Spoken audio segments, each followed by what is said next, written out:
Hey, muy buen día a todos los que estén escuchando a Psycho Lovers en un día más de este bello proyecto de estudiantes para amantes del comportamiento humano. En este nuevo capítulo abordaremos el tema de el lugar de la intervención, o comúnmente conocido como escena del crimen.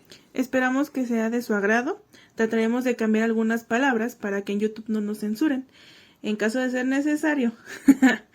Pero no olviden suscribirse y activar la campanita de notificaciones. ¡Comenzamos! Bueno, yo les hablaré sobre algunos conceptos que tienen que ver con con el tema ya mencionado por mi compañero. Hablaremos sobre el acordonamiento. Acción de delimitar el lugar de intervención mediante el uso de cintas, cuerdas u otro tipo de barreras físicas con el fin de preservarlo. Cadena de custodia, sistema de control y registro que se aplica al indicio o elemento material probatorio, desde su localización, descubrimiento en el lugar de la intervención hasta que la autoridad competente ordene su conclusión. Dictamen. Opinión científica, técnica que emite por escrito un perito o experto en cualquier ciencia, arte, técnica u oficio, como resultado del examen de personas, hechos, objetos o circunstancias sometidas a su consideración. Documentación. Registro fidedigno de la condición que aguarda lugares, personas, objetos, indicios o materiales probatorios en el lugar de la intervención. Embalaje, conjunto de materiales que envuelven, soportan y protegen al indicio o elemento material probatorio con la finalidad de identificarlos para poder garantizar y reconocer el acceso no autorizados durante su traslado y el almacenamiento. Equipo de protección personal. Cualquier equipo de objeto o instrumento que emplea el interviniente para crear una barrera física entre el sitio de intervención, los indicios y las personas involucradas en un hecho, con la finalidad de evitar riesgos a la salud y la pérdida de alteración, destrucción o contaminación de los indicios o elementos de material probatorio. Recolección, acción de levantar los indicios o elementos materiales probatorios mediante el método y técnicas que garanticen la integridad. A continuación, dejo a mi compañero. Además de los que mencionó mi compañera Itz, hay dos muy importantes y que generalmente son confundidos. Y son el elemento material probatorio, o comúnmente llamado evidencia, la cual puede ser física como un objeto, instrumento o producto relacionado con un hecho delictivo y que puede constituirse como prueba. Para poder haber considerada una prueba, esto tuvo que haber llevado un debido proceso. Este proceso pues es ante la autoridad pertinente, que en este caso sería ante un juez. Y por otro lado, el indicio. Es el término empleado para referirse a huellas, vestigios, señales, descubiertos, localizados o aportados que pudieran estar o no relacionados con un hecho probablemente delictivo, y en su caso constituirse como un material probatorio. Es decir, que el indicio es aquel primer contacto como investigadores para descubrir la verdad histórica de un hecho, pero aún no está avalado ni 100% relacionado al hecho que estamos investigando, a diferencia del elemento material probatorio o evidencia.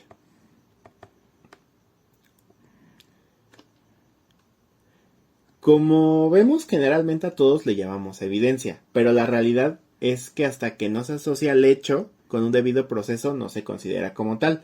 Solo son vestigios que pueden o no estar relacionados y que pueden ayudarnos a comprender lo que pasó y, si es necesario, recrear el hecho. O sea que si ustedes están con una relación tóxica, Hasta que no les demuestren lo contrario, ustedes son inocentes. Ahora sí, Itz, ¿qué nos puedes contar sobre tu experiencia o lo que tú conoces sobre este tema? Bueno, lo que yo les puedo contar sobre este tema es que, bueno, durante la carrera, pues te enseñan cada uno de estos conceptos y también te hacen hacer prácticas. Yo me acuerdo que en la carrera, pues tuvimos una práctica también de acordonamiento y eso fue para levantar una huella de calzado. Nos enseñaron a levantar una huella de calzado y también durante el acordonamiento te muestran el cómo puedes estar tanto como parado o hincado, nunca sentado. Siempre un perito, bueno, si lo llegan a ver en televisión o en periódicos, los peritos siempre realizan pues sí, sus levantamientos, ya sean parados o hincados, pero siempre respetando el lugar de acordonamiento, nunca lo hacen fuera de. En la cadena de custodia, pues bueno, sí hicimos varios ejercicios, pero sí se me complicó un poquito porque, si no mal recuerdo, primero es el primer respondiente y ya ven, o sea, es lo que les digo. No me acuerdo muy bien, pero sí tiene que ver mucho desde el primer respondiente, el perito, el de fotografía y el que recoge los indicios y que se tiene que llevar al laboratorio. Posteriormente, la elaboración del dictamen, que también, pues, dependiendo del hecho, pues se va a elaborar. El embalaje también es muy importante en cada indicio porque no todos los indicios se embalan igual. Hay distintas maneras de embalaje, como los biológicos y no biológicos, de lo que se recoge en el lugar de la intervención. Eso es lo que yo les puedo hablar un poquito sobre mi experiencia y en algunos de estos conceptos cómo se me complicó al realizar las prácticas. Lo que nos menciona nuestra compañera Itzel es ya un proceso como tal de, valga la redundancia, el procesamiento como tal del lugar de la intervención. Que eso la verdad lo vamos a hablar en otro tema, porque es un tema bastante extenso porque pues lleva una metodología, dependiendo del peritaje que se necesita, se lleva a cabo. Técnicas, métodos de investigación, entre otras, ¿no? Además de la documentación, que eso es muy importante, que es el registro de cómo estás llevando a cabo todo eso, ¿no? Porque no solamente la documentación no solamente es un escrito como la cadena de custodia, sino es puede ser a través de fotografía, como lo comentó mi compañera. Que aquí en la Ciudad de México es muy importante mencionar que el perito de fotografía forense y el criminalista son dos personas diferentes, que creo en los estados no es así, el criminalista lleva a cabo todo. Pero bueno, como les comento, la verdad es un tema que si lo abordamos ahorita nos vamos a extender muchísimo demasiado en el video y mejor le vamos a dedicar. Entonces ya centrándonos un poquito más en el tema. Esta investigación, bueno, este video, este capítulo mejor dicho, está referido de acuerdo al Acuerdo A009-2015, en el que se han establecido normas que deberán de cumplir los servidores públicos que intervengan en materia de cadena de custodia, es decir, en el lugar donde se está llevando a cabo la investigación. Sin embargo, igual, la cadena de custodia, si gustan, podemos hablar en un capítulo diferente, porque de igual manera la cadena de custodia creo que es de los documentos que nuestros docentes y conocidos en el área pericial se les dificulta. Más que dificultar, la verdad es un tema tedioso que nosotros hicimos también unas prácticas sobre eso y la realidad es que sí es muy tedioso porque si no se lleva a cabo correctamente y hay inconsistencias como tú como perito, así como policía, si no hay un acuerdo entre ambas cosas que pasó, los puede llegar a meter en problemas. Ahora bien, ¿qué es el lugar de intervención, compañera? El lugar de intervención se define por el acuerdo. Es aquel sitio que se presume que ha ocurrido en un hecho delictivo o en el que se localizan indicios relacionados al mismo. Los servidores públicos que encontraremos en este lugar serán el Ministerio Público, quien verifica que la actuación de los interventores haya realizado sus labores con legalidad, es decir, respetando las leyes establecidas y los derechos humanos. ¿Por qué, compañera? Porque, aunque ustedes no lo crean, no solamente las personas vivas tienen derechos humanos, también los cadáveres tienen derechos humanos. Bueno, no derechos humanos porque pues ya no los podemos considerar humanos, ¿verdad? Propiamente, pero pues ya agarran, ahora sí que su calidad de respeto. Bueno, yo no sé si te acuerdas, compañero, en una clase la profesora de crimen nos comentó que si incluso tú le llegas, pues sí, una mala praxis, llegas a romperle un hueso al cadáver, eso está penado. Y puedes tener problemas legales. ¿Por qué? Porque no le estás demostrando un respeto aunque él ya no tenga signos vitales. Sí, además del respeto, también eso es parte de la contaminación, como mencionamos. O sea, estás alterando un indicio importante. Porque también entre los indicios también hay categorías.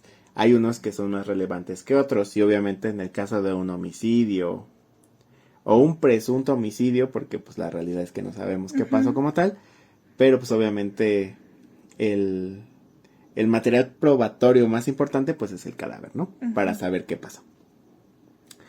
Entonces, como mencionábamos, los interventores, además del Ministerio Público, encontramos al primer respondiente, como mencionó mi compañera anteriormente, que es el primero en abordar el lugar donde se presume que existe o existió un delito, así como llevar a cabo la preservación del lugar, apoyo en procesamiento de indicios si es necesario, que realmente esto nada más ocurre cuando es necesario porque la policía como tal no está facultada para procesar, como lo haría un perito. Pero por ejemplo, si estás en un lugar abierto donde ocurrió el hecho y empieza a llover, pues obviamente ahí, ahora sí que con las capacidades que tenga el policía, pues sí debería de aportar, ¿no? Ya sea pues poniéndole algo que lo cubra, o guardándolo en bolsas, o como sea necesario en ese momento para resguardar la seguridad del indicio. Y por último, que en este caso es desde la parte que estamos hablando nosotros, son los peritos.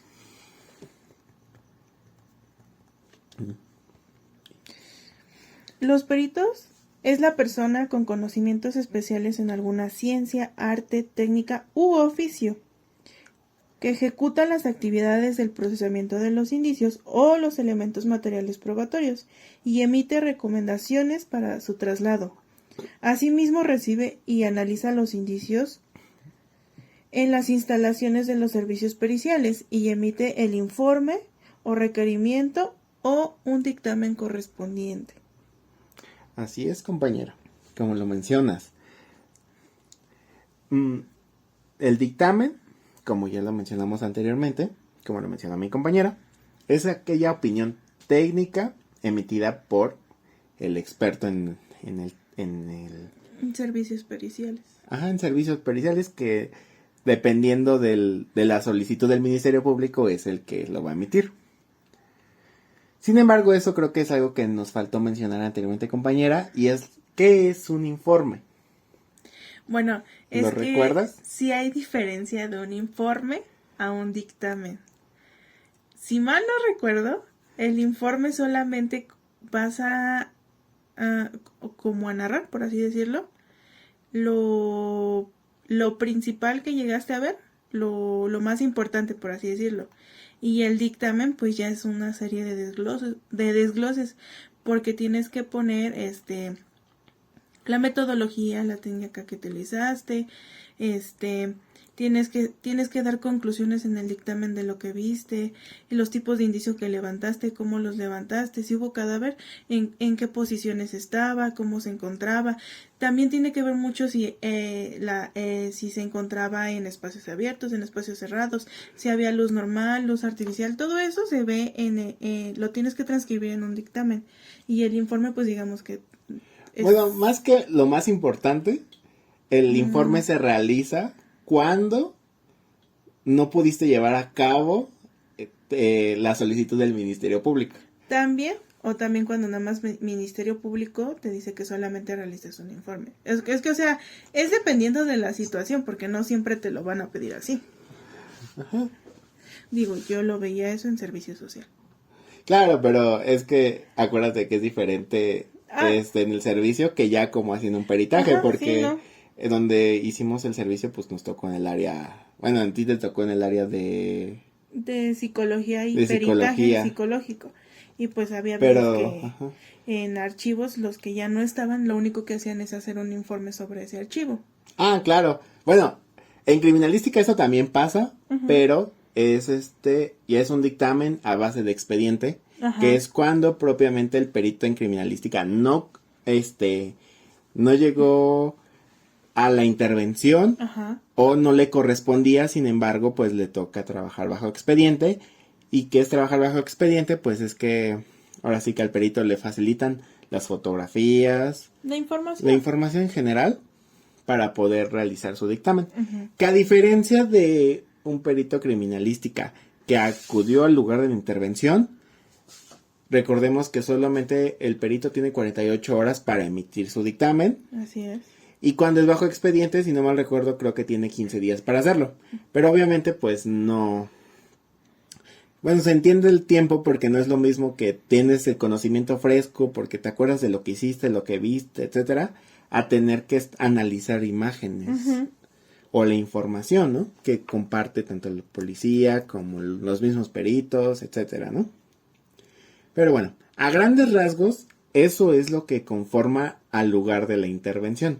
Sin embargo, podemos encontrar dos tipos de lugar de intervención, donde se llevaba a cabo el hecho presuntamente delictivo, es decir, al que comúnmente llaman escena del crimen, o el lugar donde se encontraron indicios o vestigios relacionados a un hecho presuntamente delictivo. ¿Como cuál podría ser un ejemplo, compañero?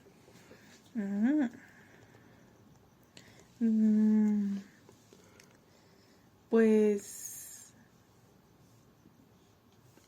alguna, bueno, la escena del crimen pues puede ser desde un asalto,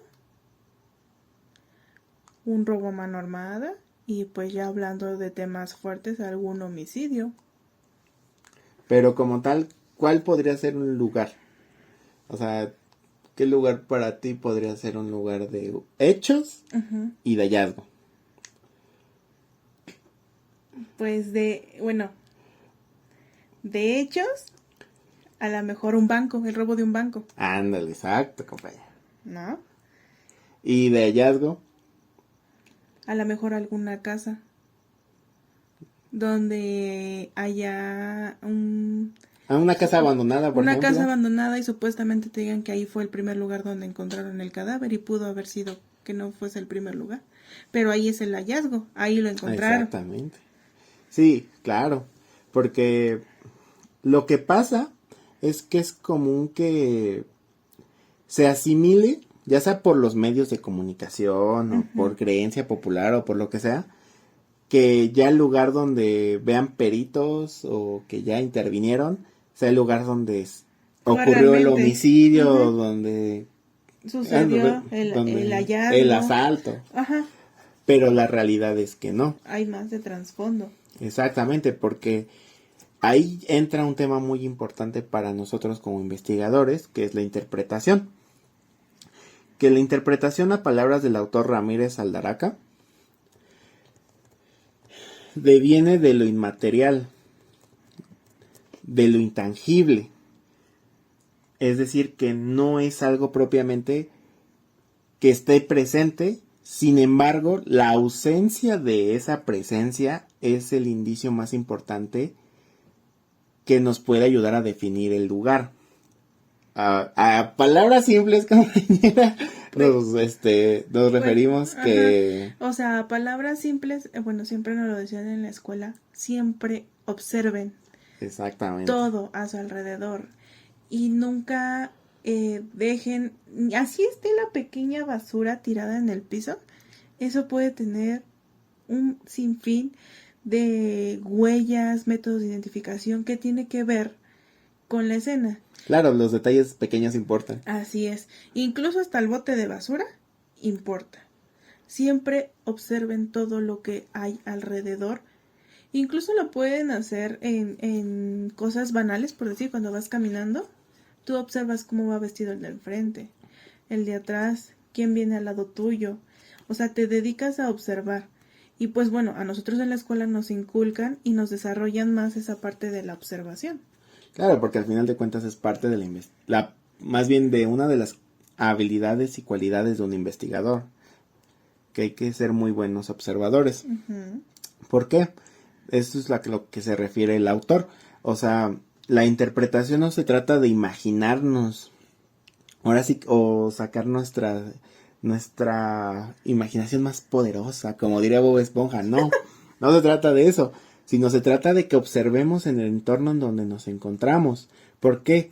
Porque, retomando lo que mencionábamos, o sea, no porque encontremos un cadáver, significa que ahí se le privó de la vida a la persona, sino que a lo mejor solamente es un lugar donde terminó ahí, para no decir tan... O retomando el lugar del hecho, como mencioné del banco, ¿no? ¿Qué tal si después te llega otra notificación donde te dicen es que este es el segundo banco que roban y dejaron atrás otro banco que apenas iban robando? O sea, ahí ya hay dos versiones en las cuales tú tienes que abrir tu panorama como investigador. Y también ahí cuenta mucho la reconstrucción de lo que pudo haber pasado y cómo fue que robaron dos bancos al mismo tiempo. No sé si eso sea posible, pero a lo mejor sí. Pero es mi ejemplo, yo así lo digo. Sí, a lo mejor Para mí sí ¿no? pasó así. Muchas películas, ¿no? También las películas te dan muchas ideas y también te dedicas a desarrollar tanto el cómo sucedió y lo que observas en la película. Sí, que la verdad es que ya cuando, bueno, nosotros que somos investigadores y que nos gusta la carrera, la realidad es que ya desde que empieza la película ya vamos pensando, este a lo mejor puede ser, o ya lo estamos viendo, ¿no? De que este personaje tiene estas características, tal, y probablemente este sea el villano. Y ya estás observando, ya estás analizando. Ya estás... Y es parte de ser perito, claro. Tienes que desarrollar muy bien eso. Sí, y es a lo que nos referimos, o sea, no solamente se trata de decir, me gusta la carrera, me gusta el morbo, me gusta ver muertos, porque no, o sea, la criminalística es muy amplia. Uh-huh. Y no siempre vas a estar viendo cadáveres o moridos o lo que quieras, sino que pues te trata de que te va a tocar ir a hacer muchas cosas. Por ejemplo, a mí una de las cosas que no me gustan para nada es la reconstrucción, bueno, no reconstrucción, pero sí los hechos de tránsito. ¿Por qué? No. Porque muchos piensan que la criminalística no hay matemáticas, y la realidad es que sí. Hay hay varias áreas donde los vemos, como balística, uh-huh. que pues ahí se ocupa la matemática para la trayectoria de los proyectiles. Estadística. Que a mí esa me gustó, la verdad, porque sí es mucha flojera, la verdad, porque sí son muchas matemáticas. Sin embargo, si lo sabes hacer muy bien, para la prevención del delito está muy, muy bien aplicado eso. A mí no me gusta estadística. Y también quizás podríamos, porque a mí sí me gusta, pero sí se ve un poquito de matemáticas, toxicología. También es una rama de la crimi que no la lleva en su totalidad mate, pero sí tiene un poquito. Así es, la verdad es que la crimi es muy amplia. Pero bueno, ya para ir cerrando este capítulo, en donde la realidad es que nos basamos ahorita en explicar más generalidades del lugar de intervención. ¿Por qué? Porque la verdad es que es el lugar principal de la investigación. Uh-huh. Es donde encontramos los indicios, los procesamos. Si se lleva mal el trabajo, pues la investigación puede que ya valga queso. Uh-huh. Sin embargo, pues para cerrar este capítulo, Roberto Carlos Ramírez Alaraca nos comparte un enunciado que la verdad yo considero muy acertado, y es que la ausencia de indicios representa el mayor indicio para el establecimiento de una proposición. Es decir, que a veces, que no encontrar nada no significa que sea malo, sino que nos puede ayudar a darnos una idea de qué está pasando. Como lo que decíamos, o sea, por ejemplo, si encontramos un cadáver pero no encontramos rasgos hemáticos, manchas hemáticas, forcejeos. moretones. Bueno, más que eso, hablamos del lugar, acuérdate.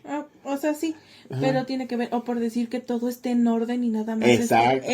Sí. Eso sí te pone a pensar, ¿cómo va a estar en orden donde hay un cadáver? ¿No? O quizás haya mucho desorden, pero el cadáver esté totalmente limpio. Exacto. Entonces, son cosas que te ponen a pensar qué pasó aquí y si fue aquí. Exactamente. O sea, no solo se trata de voy a observar y voy a estar de morboso. A ver, tienes que pensar en todo. Exacto, tienes que ir ya con una mentalidad establecida de que vamos a ir a ver qué pasó. Uh-huh. No me voy a hacer a la idea de nada hasta que veamos qué hace falta o qué sí está o qué no está, o qué. Porque también en el orden, en el desorden puede haber un orden. Y en el orden puede haber un desorden. Exactamente. Entonces, no siempre se casen con lo que solo ven, sino comiencen a pensar. Ahora sí que pónganse en los zapatos de la persona que realizó el hecho, la escena del crimen. ¿Cómo fue que fue tan inteligente para hacer eso? Pónganse a pensar como ellos. Sí, y la verdad es que, bueno, ya después le dedicaremos un capítulo especial, pero la verdad es que hay series muy buenas que nos hablan sobre eso, ¿no? Hasta inclusive libros, si les gusta leer, como por ejemplo Edgar Allan Poe, que mi compañera eso más adelante nos va a hablar sobre los cuentos, porque hay ciertos cuentos que la verdad, pues puedes conocer un poquito sobre esta labor de la importancia de los detalles. O por ejemplo, si quieres conocer un poco más sobre el cuidado que tienen los asesinos que ya tienen una mente más maquiavélica, como la serie de Dexter, ¿no? O sea, la verdad es que son temas que podemos estar hable y hable. Bueno, yo recuerdo que en la escuela sí hacían mención de Edgar Allan Poe, porque pues sus cuentos relatan historias de crímenes. También uno que nos pidieron es el de Sherlock Holmes. También nos lo pidieron mucho porque pues también se hablan de escenas del crimen. Claro, y además de la escena del crimen como tal, en Sherlock Holmes nos habló, más bien buscábamos estudiar su manera de cómo él investigaba. Ah, exactamente, porque su investigación la verdad es que era, o sea, su mente la procesaba tan rápido que literalmente estaba constantemente pues ansioso, ¿no? Porque estaba ahí, esto está pasando y esto puede pasar. Ahora sí que en su mente ya estaba viendo todas las probabilidades de lo que pudo haber pasado. Pero bueno, la verdad es que, pues, para concluir, les queremos agradecer por quedarse hasta el final, porque nos siguen apoyando en este proyecto. Y porque nos siguen escuchando, tratamos de mejorar poco a poco. Y pues la verdad nos ponemos el corazón para darles cada una de esta información, y si en algún momento ustedes quisieran que habláramos sobre algún tema en especial, lo podemos realizar, o si les interesa un poco esto sobre los cuentos o sobre las investigaciones, también adelante, con todo gusto podemos darles una pequeña aportación de nuestro conocimiento que tenemos. Sí, claro. Ahora sí que aparte de criminalistas y psicólogos, pues también tenemos nuestros gustos personales. Por ejemplo, apenas mi compañera Itz participó en una exposición de arte. Entonces, pues de ahora rostros. Sí que... Entonces, pues también ahí ves un poco del lado psicológico, por así mencionarlo. Los colores nos dicen mucho, las expresiones faciales, el tipo de tintas, por qué ese tipo de marco que le ponen. Son muchas cuestiones. Sí, claro. Y la verdad es que poco a poco van a ir viendo todo lo que las carreras tienen que ofrecer con nuestros temas, porque como bien dice mi compañera, el arte también se puede apreciar en la criminalística, en la psicología. Pero bueno, les agradecemos y recuerden que aunque el día de hoy no estén viviendo su vida como les gustaría, no se den por vencidos. Después de estar en el fondo, lo único que queda es tomar impulso y subir. ¿Algo que quieras agregar antes de despedirnos, compañero? Los queremos a todos los que nos apoyan. Muchas gracias por escucharnos. Que tengan un muy bonito día, noche, tarde, lo que estén escuchando. Les deseamos Un feliz fin de semana a todos y todas y todes. hasta luego.